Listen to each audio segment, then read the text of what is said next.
Ассалаумағалейкум, қалайсыңдар? Кеш жарық баршаңызға. Видео басталмастан менің YouTube арнама тіркеліп кетіңіздер достар. Барынша осы TikTokқа да YouTubeқа да тіркеліп, лайк басып, видеоларымды кіріп қарап кетсеңіз жақсы болатын еді.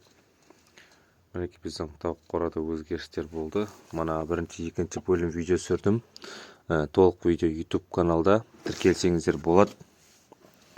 Қазір уже мына есігін жабайын деп жатырмын. Бізде плюс болып тұр. Бірақ күн салқындауда. Сол үшін мына есіктерін жауып тастайын деп жатырмын қазір. Осылай тұра берсін, ашылмайды бір жақсы. Тұрып тұру.